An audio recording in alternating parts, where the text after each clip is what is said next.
and make sure we're not frozen. Okay. And what is going on, Pacer Nation? Welcome back to another episode of Bring the Juice Pacers. Here, guys, Derek and Cody. And guys, the Indiana Pacers, their first loss after the All-Star break against the Toronto Raptors, losing 130 to 122. This was a close game throughout the entirety of the game. Really didn't seem like either team really ever took control of the game up until Toronto did in the final few minutes of the game. So, this was definitely an interesting game here, Cody. If you're Indiana losing this game, the one bright side you have to it is that if you look at the standings, if the Heat were to lose tonight, even if the Magic win against Brooklyn tomorrow, the Pacers are still going to be in the playoff picture regardless of what happens the next few days. But definitely sucks to lose to the Raptors here, man. And I think that before I let you get into it, it's very crazy the kind of stuff that has been happening with the Pacers and the Raptors, every game being decided within single digits. Actually coming into this matchup, it was the third matchup between these two teams. The previous two came down to a one-possession game. So this was the biggest win for the Raptors over the Pacers, or either one of these teams winning over their opponent in general all season long. So it's definitely an interesting thing here, man. And I think that when it comes down to it, just with the Raptors having the Pacers number, I think even despite the fact that the Raptors are just not a good basketball team, I think just ultimately what separates them is they have more of a presence on the inside, man. And the Pacers just are unable to seem to match that. We've said it before. This is a team that spreads the ball around. This is a team that can shoot the lights out of the basketball.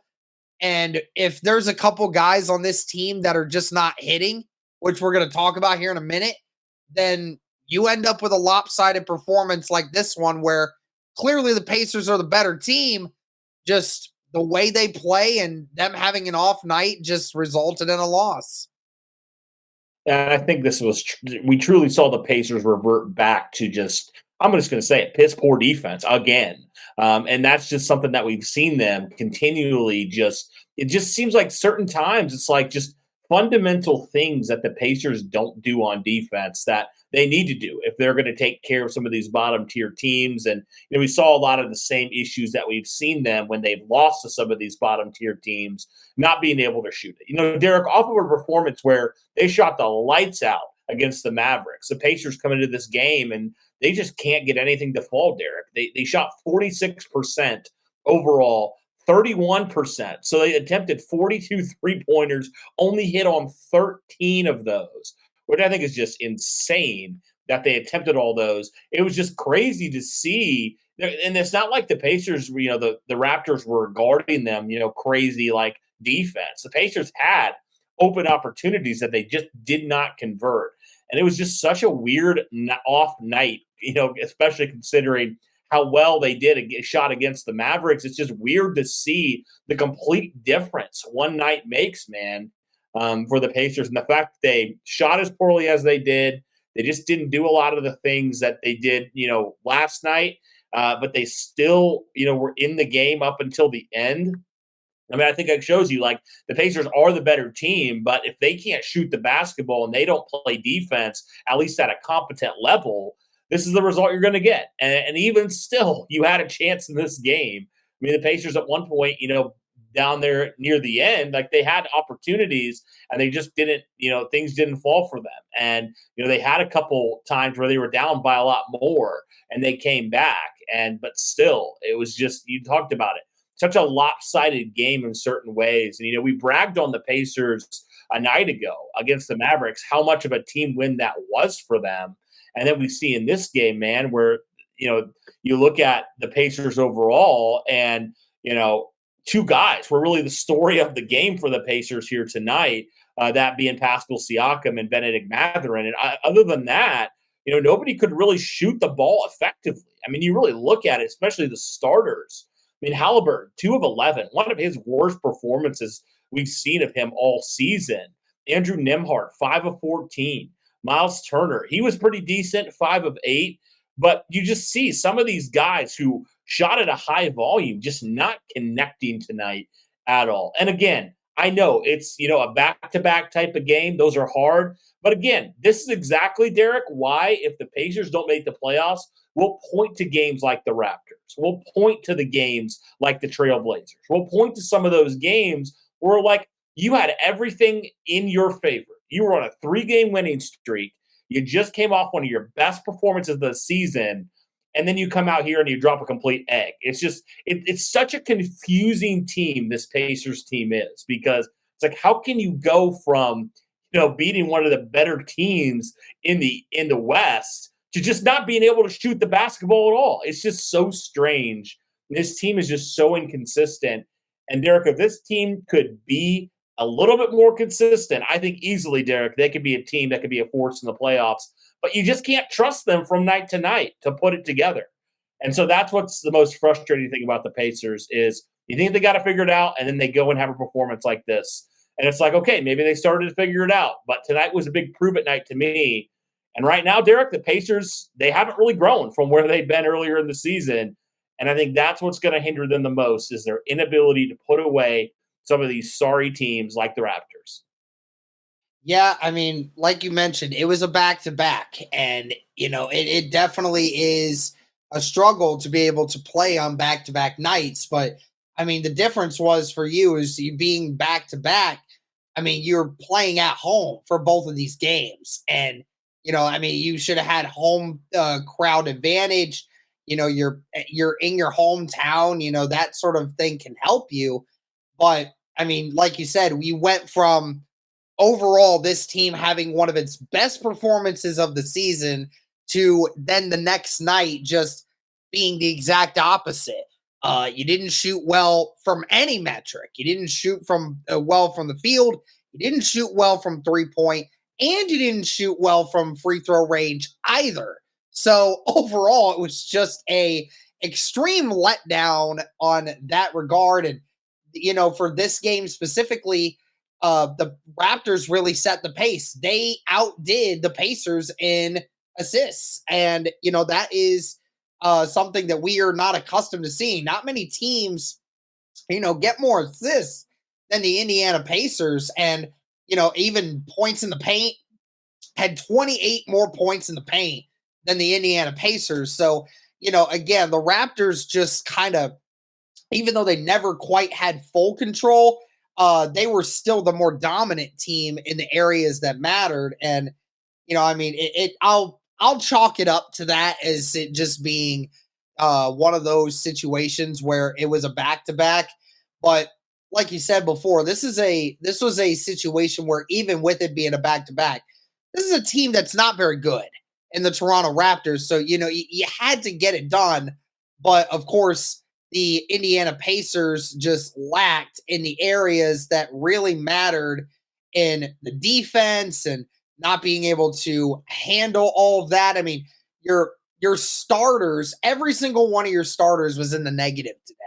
And not only was it in the negative, but I mean, your Halliburton, Nembhard, Miles Turner, and Siakam all double-digit negatives. So they were all bad.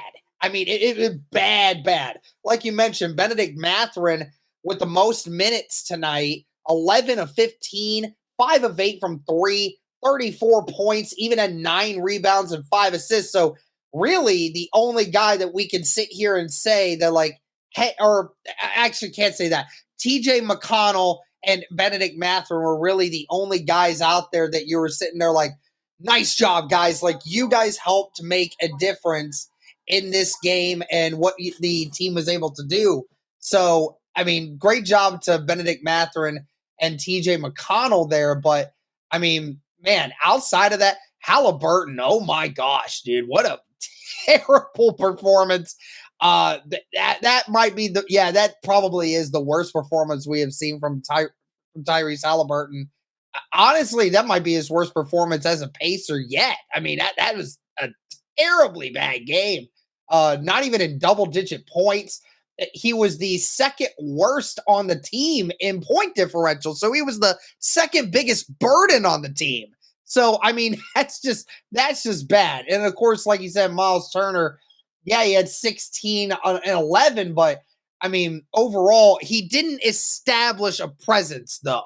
That's the thing. And Miles Turner, while he had himself a solid game, it was a night and day different than what he had the previous game, where he was the guy that was basically taking over in down below against the Mavericks. Whereas this one, he was getting bullied on the defensive end, especially. So it is a tough one to swallow, man. I mean, this is just one of those games where nothing was going right for the Pacers. And you just certainly hope that, with a day's rest tomorrow, they can go ahead and, try to bounce back from this. Now they have to face the Pelicans twice in a row.